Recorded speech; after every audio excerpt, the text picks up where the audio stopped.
Hi, welcome to Zeroed. In this video, I'm going to share with you 8-step process which can help you find a part-time job. Before I begin, let me share with you a statutory warning. Please do not watch this video if you're looking out for an easy way, if you are looking to stay in your comfort zone, and 3, if you're not willing to commit to a process. Could be only one good reason why you want to watch this video. That's because you want to evolve. Like the famous scientist Charles Darwin once said, it's not the strongest of the species that survives, nor the most intelligent that survives. It is the one that is most adaptable to change. We need to understand that there is a need to change because there is a drastic change in the market. There is recession, which is ongoing, plus there is a surplus amount of students in the market, which is making it difficult for you to find a part-time job. I found my first part-time job within the 30 days of moving in here. I joined a Toronto-based startup as a remote sales representative. Within the next 30 days, I was able to secure a weekend hustle of working for a housekeeping agency as a housekeeping agent. Until date, I've been able to sign 3 independent contracts in the sales domain. And prior to moving into Canada, I hold 13 plus years of experience with multinational companies and VC funded startups. So those have been the experiences based on which I have tried to structurize this 8-step process. The step 1 is basically a SWOT analysis. The reason why I'm trying to recommend this SWOT analysis as step 1 is because this will, number 1, give you a clear picture of your current standing. What are your core strengths? What are your weaknesses? What are your opportunities and threats? Number 2, when you know these strengths, you're going to feel motivated. When you know your opportunities, you're going to feel motivated. So that is going to help you. When you know your weaknesses, this is going to help you in 2 ways. 1, it's going to help you decide on which weaknesses are to be worked upon, which are most critical. And 2, it will also be making you prepared for situations where you need to hide these weaknesses. And when you know your threats, you will also be able to stay prepared for situations which can put you in a tough spot. In SWOT, the strength and weaknesses are basically an opposite of each other. So either a particular factor can be your strength or it can become your weakness. Same applies to your opportunity and threat. A particular factor can be an opportunity or it can be a threat. To start with, you can try to look at your characteristics. A characteristic is basically something which we have inherently have brought it with us, right? So it can be your characteristic of being courageous. It can be your characteristic of being short-tempered. So these are like factors which are having strong connection to your personality. So when you know these factors, you will be able to put this down as either it's your strength or weakness. These character elements can come in handy when you're writing your summary of your resume or your cover letter or even your LinkedIn bio, because these elements you can highlight, because these are going to reflect. It can even come in handy when you're giving an interview and people are looking for some qualities, or there'll be some job post where there are some elements which are mentioned in the values of the company or the organization and the kind of characteristics they're looking in a person. So you can try to relate to it if you define your own characteristics. Once you try to define your characteristics, you can drill a bit in detail about your attitude. An attitude and character might sound very similar, but an attitude is a bit different. Attitude is the way you react to situations, right? A character is basically the inherent root cause of why you are behaving, or it can be not relatable to. So try to see what are your attitudes which are in favor and which are your strengths and which are your weaknesses, because these elements also come in handy in because these elements of attitude can also come in handy when it comes to this whole hiring process, either in your cover letter, your resume, or even during interviews. They might ask you certain things like, what are your greatest strengths, and you can chip in some attitude related stuff. Please understand this, that the characteristics and attitude which you carry are very much relatable to the term of Canadian work experience. Third is interest. Interest is like passion. Your passion towards maybe it's music, or your passion towards creative arts, or it's about your passion is towards sports. So these are like interests which you need to which you can list down, because these can come as part of your narrative in your resume. Number 4 is your experience. What kind of strength can it be? Because maybe you worked for a company before moving in here, before starting to study. So that particular experience of working in an organization would have given you some exposure to a skill. So those things can come under experience. Skill basically can be either something which you have learned by attending a course or finishing a particular program and you're certified in it, or it's possible that a skill you have gained by working in a particular organization. So see to it that you can list it out, because the skills are something which will need to be highlighted in your resume and various other touch points. Well, we need to understand that opportunity and threats are external factors, and when it comes to an opportunity, this is about a particular condition out there which can be of your advantage. So for our understanding's sake, I have put it as awareness. So I haven't put awareness of what, but that awareness of that X factor is basically that opportunity. So if you have the awareness of that particular factor, then you're going to stand ahead in the race. 2 is that there is a particular thing which can be of your favor and you're going to take action. So that particular thing which can be in your favor is that X element, which we can only derive on an individual basis. So I haven't written that. I've just said that if you act on it, then that becomes an opportunity. The same goes with threat. A threat is again an external factor. Like for an example, there are like 10 people who are looking out for a certain kind of a job with the same type of skills or same type of academic experience. So that is basically the competition which you have, which is a threat. So your competition could be a particular individual or n number of people with the same kind of experience and skill. Well, we need to understand that opportunity and threats are external factors. And when it comes to an opportunity, this is about a particular condition out there which can be of your advantage. Self-motivation, it's somewhere not relatable, but I've just added it as a threat that if you do not have the self-motivation, while there is somebody else who is motivated enough to take an action, then that's going to be a threat to you, that you will not be able to get to achieve what you want to.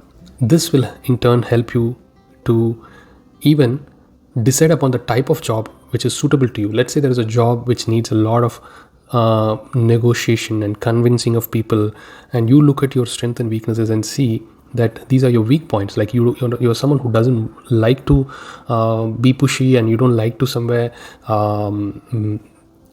convince somebody by manipulating your tone, then that's not your cup of tea. So you can think of roles where you are good at communication, but that's something to do with, maybe it's something to do with customer service, which you will do rather than convince somebody in sales. So the type of job can be figured out by doing a SWAT. 2 is that you will be able to understand your skill gap. When you list down your weaknesses and you list down your threats, then you will know that what are those things which you need to work upon and which are critical factors for securing a job. Step number 2 is basically setting skill goals. So we have understood our skill gaps. So now it's to set your skill goals. It is not something which can be achieved in a day. It's going to be a process. So it is going to take its time. So there are some skills, maybe you dedicatedly allocate time. You might be even able to do it in a week, gain in a week, or there are certain skills which you can gain in a week. There are certain skills which you can gain in a month, and some skills which are advanced might take even 6 months or in a year. But there is a point where you need to start, and the moment you start, you are starting to receive that knowledge and you can put it in your profile. When it comes to skills, they can be an attitudinal skill, it can be a soft skill, or it can be a technical skill. When it's an attitudinal skill, it's about maybe you're not someone who is very good at the moment in making conversations or ice breaking a conversation, but we all know that in an atmosphere like here, that's a critical factor. So you may have to start building on it, right? So that's like the attitudinal factor which you may have to work upon.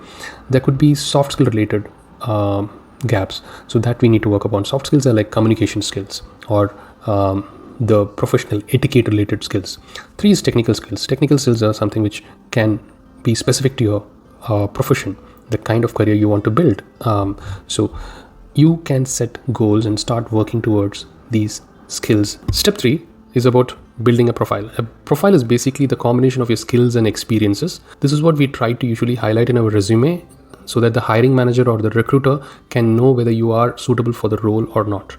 In the resume, we know we need to follow the Canadian style of resume, where you need to highlight your skills, you need to highlight your objective or the summary on the top, which will give a quick idea about your key strengths and experiences. So when you're showcasing your experiences, add adjectives to stress on the strengths which you hold in your work experience. And let's say you don't have much of a work experience, then try to highlight projects or some other form of internship or other works which you have done, which can showcase how you are carrying that particular experience to do that role well. Step number 4 is about LinkedIn. LinkedIn is a very critical factor. I would say we usually take it very lightly, but LinkedIn can help you a lot on the long run. I have found most of my part-time and independent contract jobs through LinkedIn. When it comes to LinkedIn, the number one factor is to build on your profile. Make your profile very impressive with a good profile picture, the banner picture, the bio, and add files related to your experiences and make it stand out from the rest. 2, network as much as possible. Imagine you are having the advantage of connecting to a CEO, to a hiring manager, to a line manager, or even somebody at your same level who's in the entry level. So when it comes to networking, I think LinkedIn allows up to 30 to 50 LinkedIn connections per day. So make sure to utilize this to be part of the job market. Beyond connection request, there is a way you need to network. It's not just about like a Facebook where you just send a friend request and somebody accepts it. Here you're trying to build relationships with people whom you don't know. So when you send a connection request, write a note, say thank you, share some knowledge which you have, or even ask doubts and build a relationship. That's what the networking is all going to be about. Don't just send a connection request and the next thing is you're sending a resume with a question like, do you have a job? Right? Build on it on a very organic way. Number 3 is use LinkedIn for learning. LinkedIn has the learning platform, which I believe most of the institutions offer it as part of their tech solution for students. The LinkedIn learning can help you explore various skills and add these certificates. Some can be certificates offered by organization and some can be certificates offered by individual coaches or trainers. So the skill factor can be developed by using LinkedIn's learning solutions. Number 4 is follow. This is very easy thing and it might sound very simple, but this is going to be one of the most critical factors, because imagine you can spend just about 5-10 minutes in following the top companies, the top influencers in a particular industry, and keep yourself updated with what is happening in today's market, and also be prepared for the trends which are going to come into a particular industry in the near future. So when you have a conversation with somebody, when you get a chance to meet a hiring manager over a phone or in some other means, then you can talk the language of the market, and that will set you apart from the rest. So follow people on LinkedIn, follow companies, follow groups, so that you can stay up to date with the trends in the market. Step 5 is the job search process itself. We all know the way students had been looking out for jobs and the way they secured jobs in the past. I've heard it from a few of my friends and acquaintances that people used to just walk into a retail store and they used to get hired immediately. Eventually what has happened is there's been a dullness in the market because of the inflation and the recession, and moreover there is surplus amount of students who are right now in the market, which is also making the part-time job market little saturated. So what is evident is that we may have to change the way we look for these jobs, right? So start customizing your resumes for different roles. So be ready for different opportunities than the usual jobs of working in a retail food outlet or a retail store or a factory or a warehouse. Maybe there's opportunities elsewhere too. So customize your resumes for roles in sales or marketing or any other positions like administration or reception, which can also be suitable for your experience or skills. 2, I've come across this multiple times where students usually start looking out for jobs closer to the city centers, like maybe the Cambridge city center mall. So they will start walking into stores which are within that 5-kilometer radius from the main bus stand, or they will go to the Fairway mall by getting down at Fairway station and walk about 5-10 kilometers within that Fairway station. Imagine every other student who has the bus transport as his primary mode of transport is going to do the same thing, and there is possibility that there is no job opportunities in this particular densely populated and easily walkable, stores and retailers.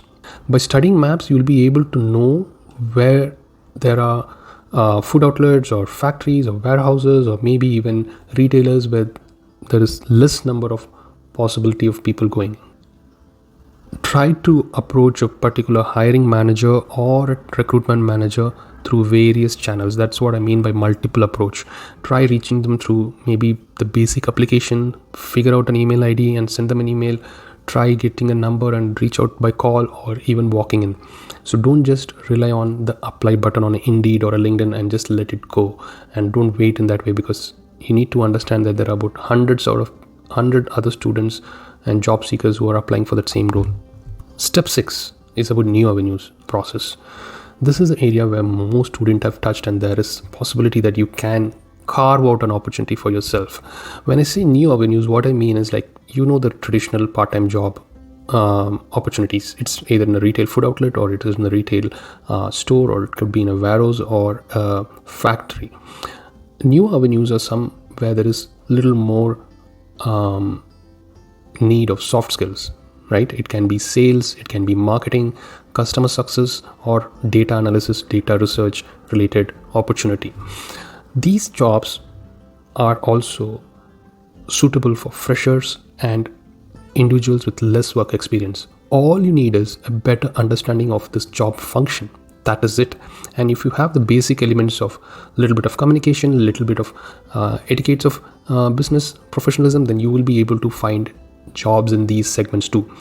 I know that this may sound a little outlandish, because usually in these roles there are no open part-time jobs. There's very limited part-time opportunities. But let me tell you, I've come across a lot of occasions where there are hiring managers and employers who post the jobs on independent contract mode, or will say that we are looking at somebody who can start after. The way you need to look at this opportunity is that there is a possibility that there are job posts where it's written 0 years of experience required. That means they are okay with freshers, but they want somebody on a full-time basis, but you want it on a part-time basis. So you need to work it out where you are trying to showcase your skills and say that I match this role and I can fulfill this role on a part-time basis too. I know it's a grind, but it all depends on the way you are communicating and going towards this kind of opportunities. But if you can showcase your skills well, suitable for these opportunities, and build on these skills, then you will be able to crack opportunities in these segments. Step 7 is basically being prepared for the interview. The interview preparation is like getting prepared for a battle. An army is not always on a war on day-to-day basis, but they keep themselves prepared. They keep themselves ready for the occasion. So that's how an interview prep is like. So under the step interview process, it's all about how well you're prepared to make a positive impression on the hiring manager or the recruiter who's interviewing you. So one of the primary elements which can be of your help would be understanding of the Canadian work culture, right? So it can reflect in the way you communicate, the way you are writing emails, or the way you have answered the call. All this will be like reflection of your understanding of the Canadian work culture. So please try to learn a bit more on it, so that the first impression is the best impression. Then comes the basic etiquettes or business etiquettes, right? Like there can be ways you write an email, the ways you write a message, or even speak over the phone, communicate during those hiring processes. All that would really matter. So try learning the etiquettes which can showcase yourself as someone suitable for a particular role. The third particular factor is the industrial awareness. We did touch this point when we spoke about the LinkedIn optimization, how you can optimize your profile on a LinkedIn and use it for your job search. We touched a point about following influencers in the industry and companies in the industry, so that you are getting the latest information of trends and the future trends of the market. That is what would come in use in this particular step. So if you are keeping yourself updated with the latest trends in the market and the future trends, then the communication done by you during the conversations can reflect your interest in the industry and your awareness of what's happening in it. FAQ preparation is basically frequently asked question preparation. There are certain questions which are very generic, which can be asked for any job role in any industry. Like, what are your 2 weaknesses, and what have you done to come over it? Or else it can be like, what is your greatest accomplishment, or which you're proud about in the recent past?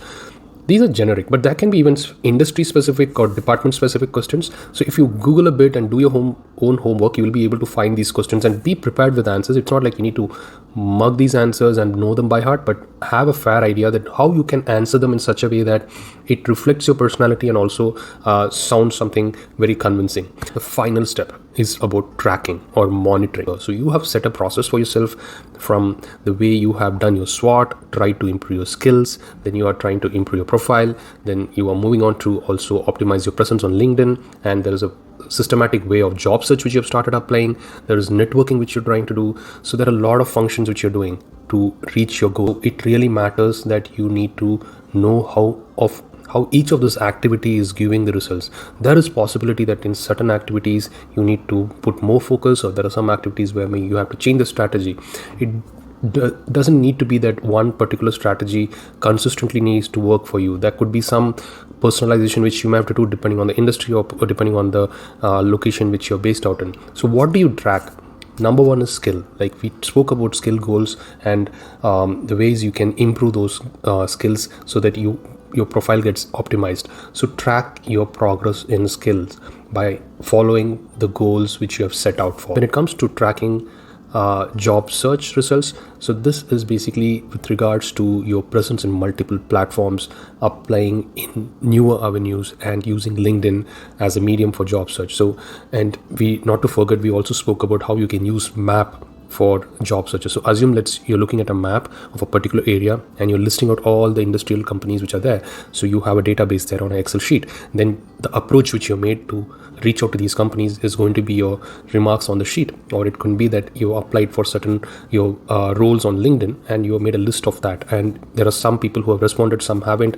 You're connected with some hiring managers on LinkedIn who had posted these jobs. So that is how you're going to track your progress when it comes to the job search you've been doing.